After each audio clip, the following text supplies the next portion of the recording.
Butuan City has been hailed as the 12th richest city in the Philippines, and the property values here just keeps going up.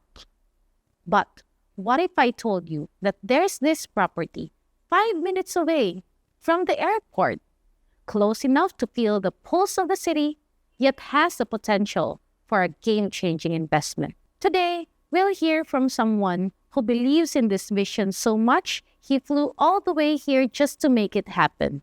Hi, I'm Attorney Kwin, and welcome to On the Record.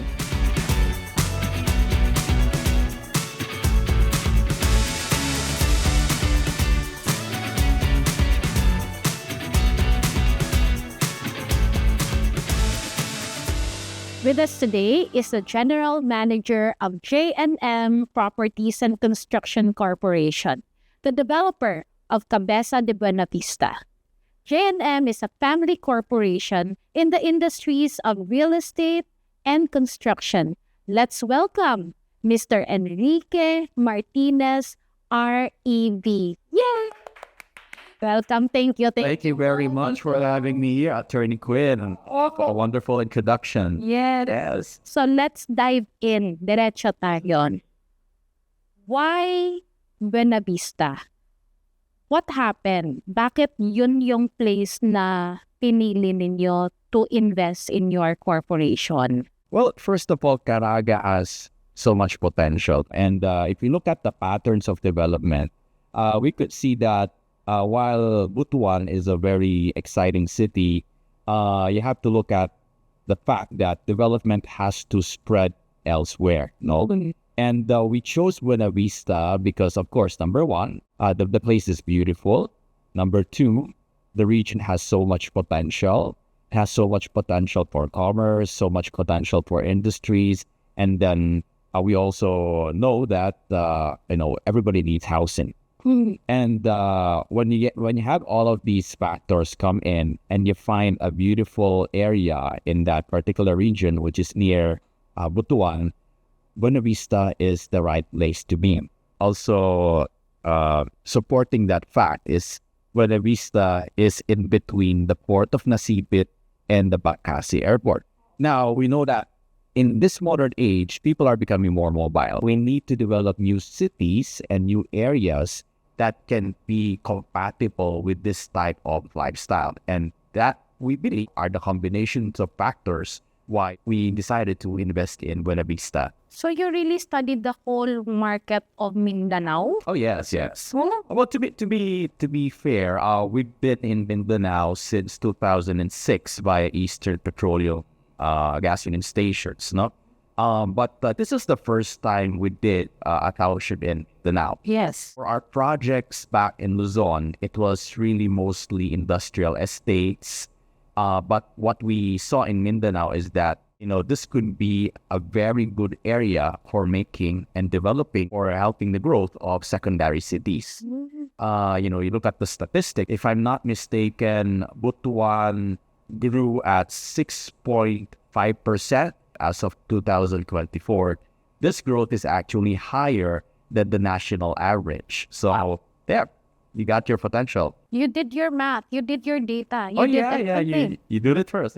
I become more confident if it's supported with numbers. Yes, true. Oo, kasi hindi mo pwede bulahin ng tao. Kailangan alam nila na, okay, it's supported by facts, di ba? How long has this corporation been doing construction and property development? The company was founded on April 7, 1989. So I would say it's almost 40 years, no?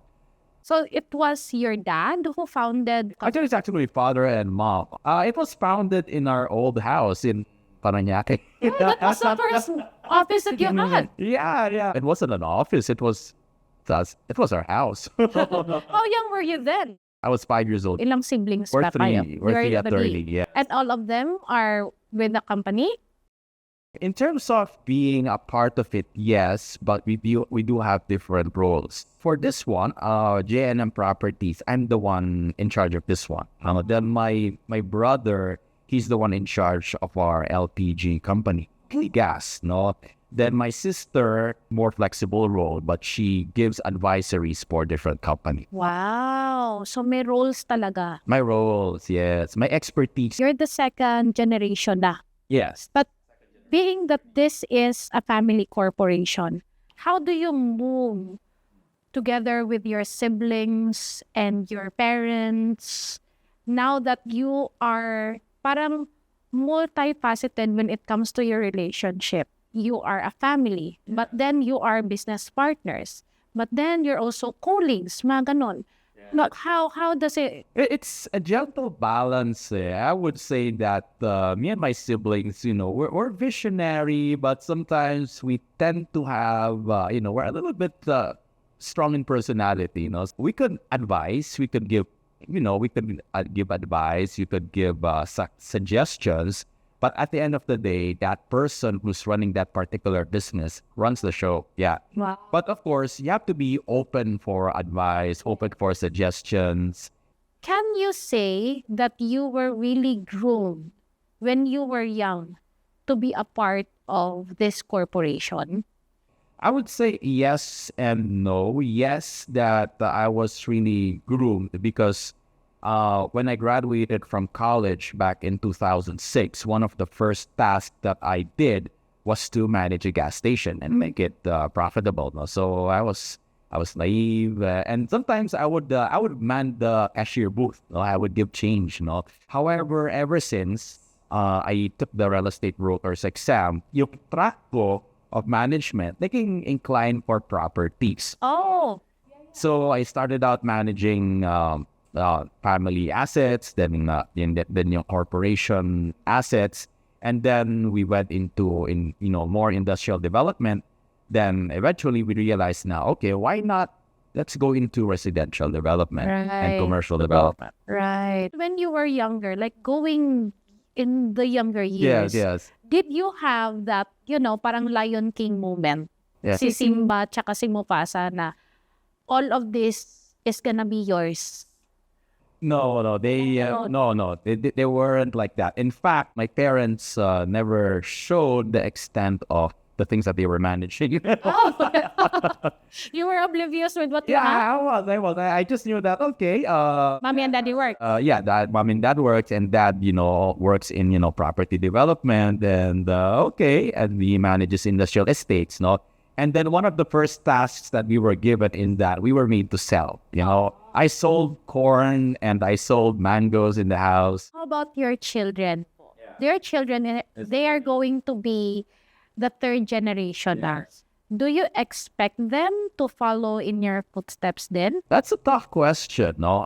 Here's the thing. At this young age, I am exposing them to the business as much as I can. It's hard, but I would have to, let them go. Because for me, when you run a business, it has a tremendous mental load there. You have to love it. You have to love the business. You have to love your client. So if the catch is not there, the good news is that the company would probably be, it's already a corporation. Yes, There are professional people there.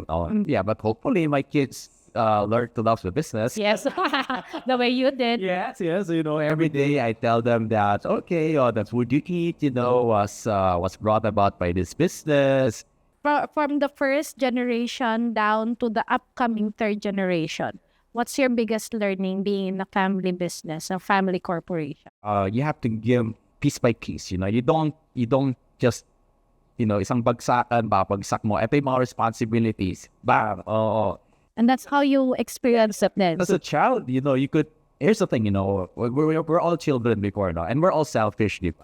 And when we were in grade school, we have friends, barkada, na, yaman yan, business, di ba? Ano tayo, overwhelmed tayo. Oo. And it gives a sense of entitlement. So what happens is that you have to give it to them little by little. As they grow in more maturity, they realize that, okay, we do have a business, but we have to really work for it. Yes. So, yun. We have a business, pero we really have to work for it. You have to earn it. Yes, through attorney. Oo. Yun yung pinaka-advice mo talaga. Yes. Oo. And that's what you're trying to teach your children too. Then for me, I started out, I did manage a gas station, pero when you manage it, kailangan huwag ka mahihiya na you do even the basic things, sa pag-cashier. True. And then, mag-i-inspection ng quarters. Kasi yung gas station namin has a quarters for the pump attendants. So, may konting risk sa gas station. There was a time that may nahuli akong nangupit ng motor oil. Ng blade. Oh my God. Tinutukan ako ng chilo. Siya part of the job, no? And Diba? part of your learnings then. Nobody can teach you that Nobody in can teach you school. that, diba? It's crazy, no? But yeah, you have to learn that. You have to also, invest in your safety. Well, guys, you heard it straight from Sir Enrique, no? Ang dami pala talagang kailangan natin pag-isipan and plan ahead when it comes to family corporations and family businesses. And right up next, we're going to talk about Cabeza de Buenavista.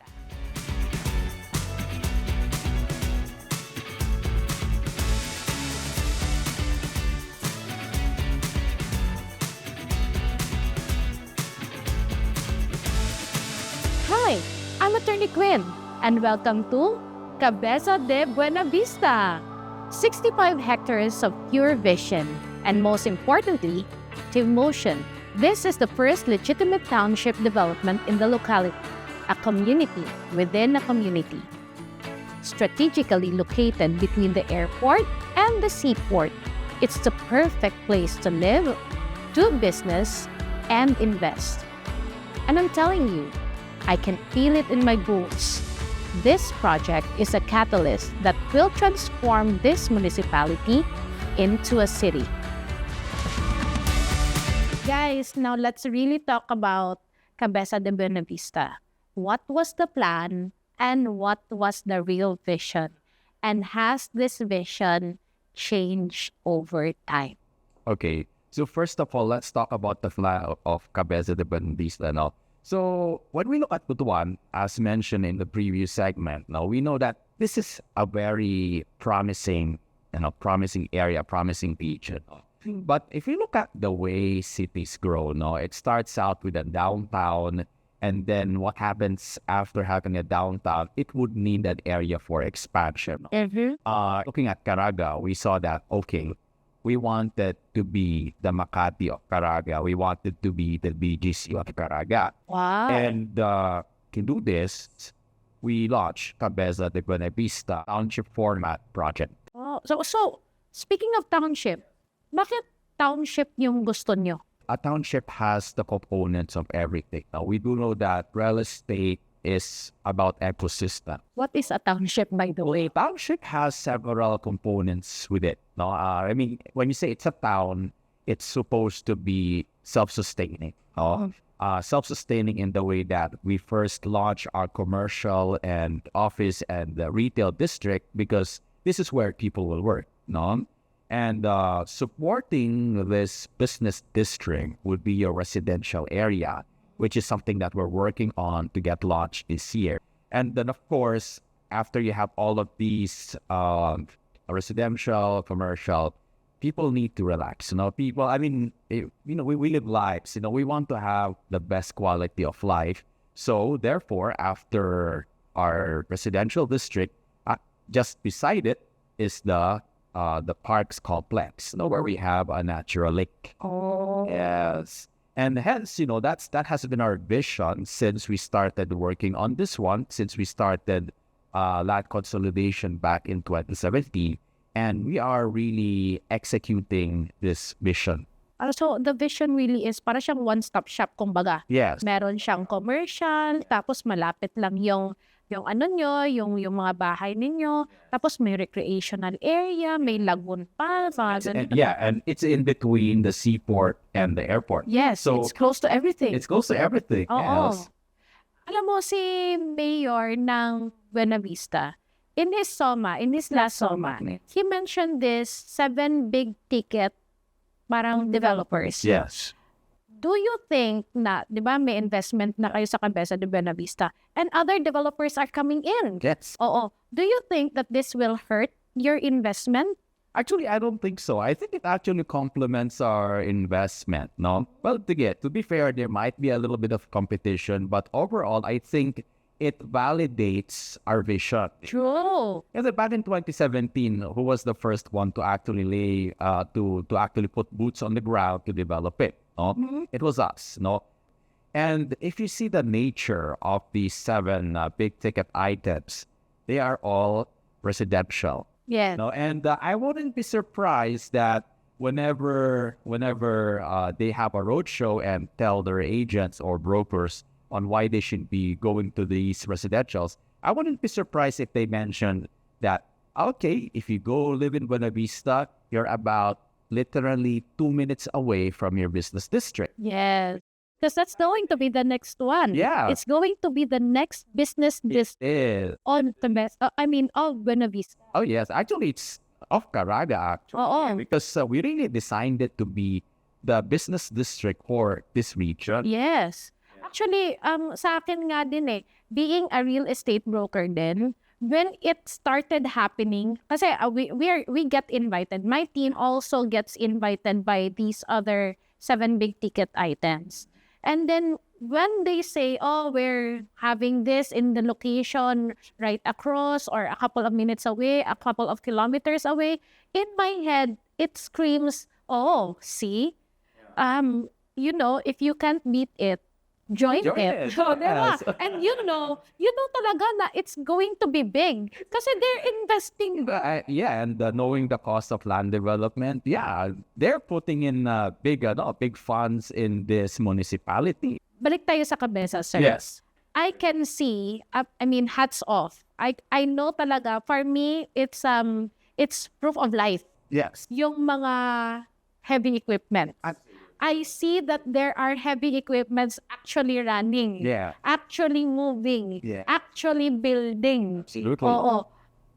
What are these? Are these yours? Yeah, that's owned by us. Yeah, kasi most of these equipments were acquired brand new. So, Oo. yeah, kaya yun nga, it's really a big decision to actually develop. Yeah, you really have to make a lot of these small check marks before you go in and invest. Kasi kailangan din talaga ng heavy equipment. I can still remember that area there where para siyang mga mountains. Yeah, there's a hill, yeah. Oo. And then, over time, para siyang maging flat. Yeah.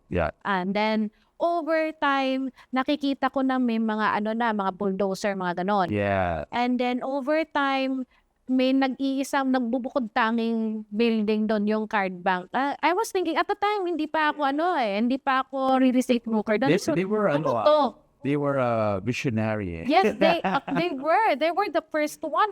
Yes, I see. Let the numbers speak for itself, no? CMDI school opened 2024. Yes. And then It's the first college of Buena Vista. going to be the first college. Right now, they're offering senior high school. They're working on the Chen papers, no? But in 1 year, 135% growth. Di ba? Wow, that's something, di ba? Let the numbers speak for itself. Sa ngayon lang kasi, what I can just see is just the building. Parang 2 or 3 story building nga yun. Yes. I was like thinking, What happened is that they expanded sa likod.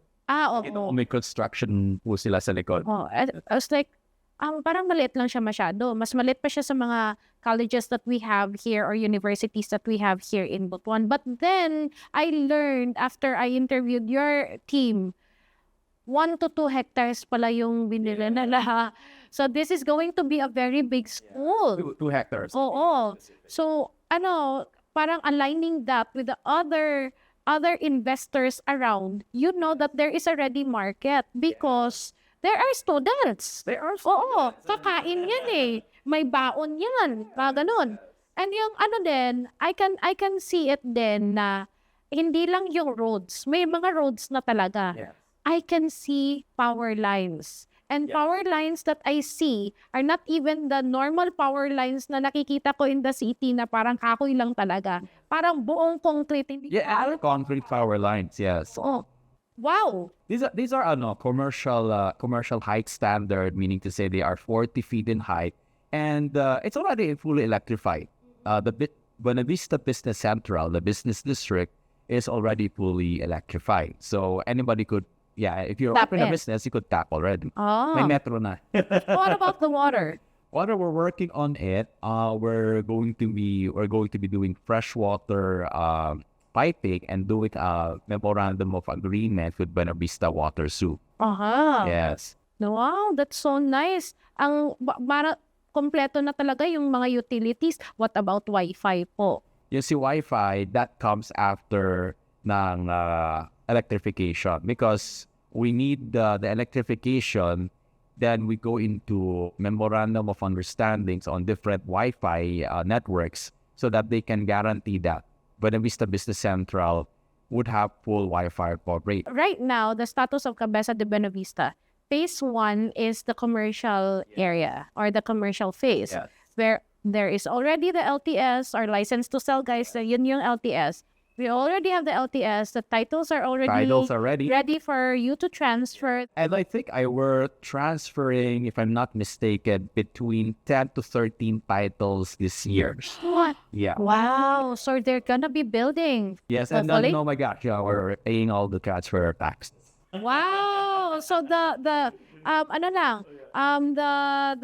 total contract price is already inclusive of the transfer taxes. You're saying that? I would say that when we do a quote, we actually consider those taxes already.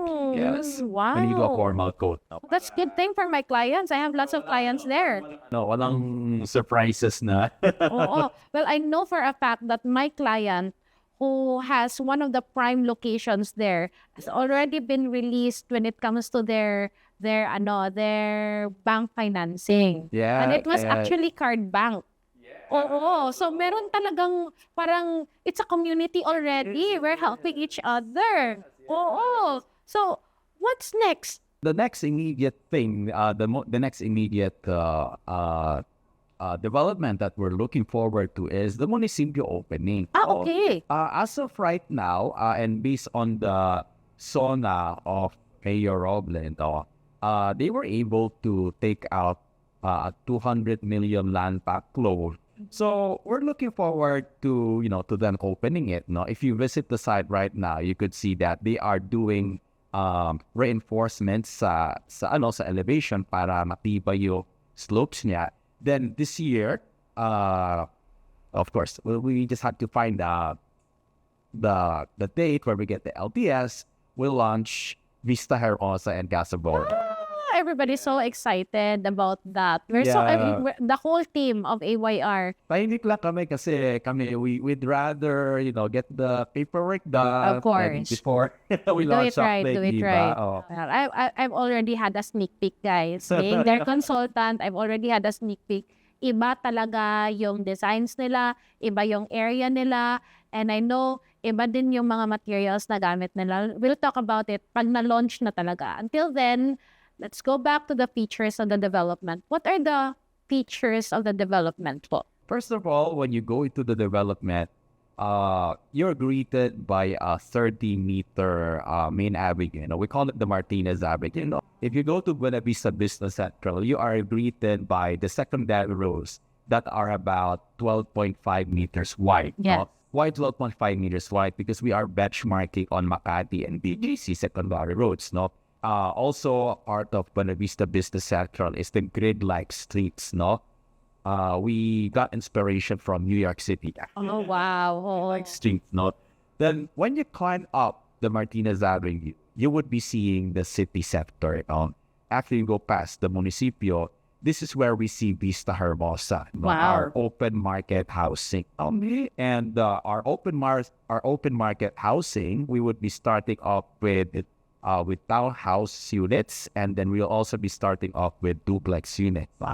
And this year, permits-wise, we have it. We'll go for God it. willing.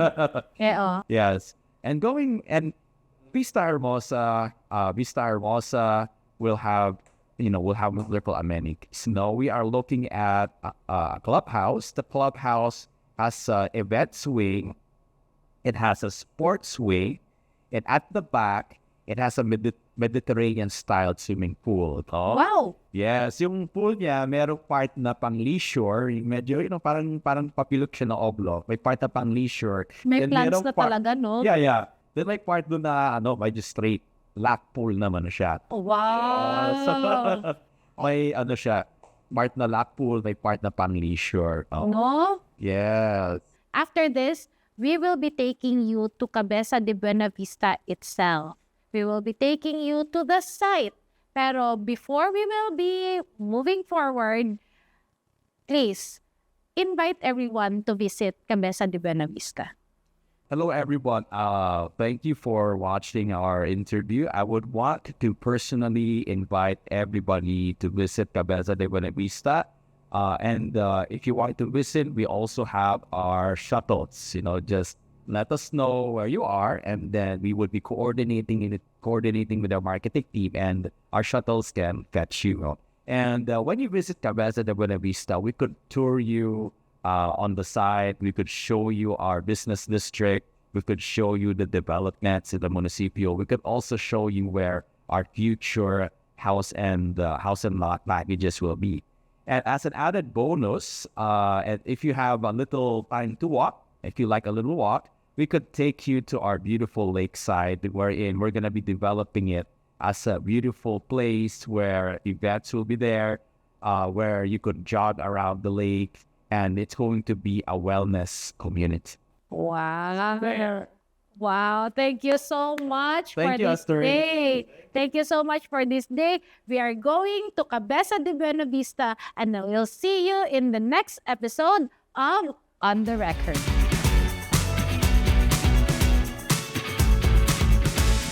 Hi, I'm Atty. Kwin, and welcome to Cabeza de Buenavista. Gusto ba talaga ni City Hall na andun siya sa tuktok ng bundok? Take a look at that view. This would be a commercial strip, and then right here on that corner over there would be the church. Is this what we consider pre-selling stage? So more or less, the model houses will be in this area. Then over here would be the amenities of Vista Hermosa. Oh, ayan. Flaring noses na tayo, guys.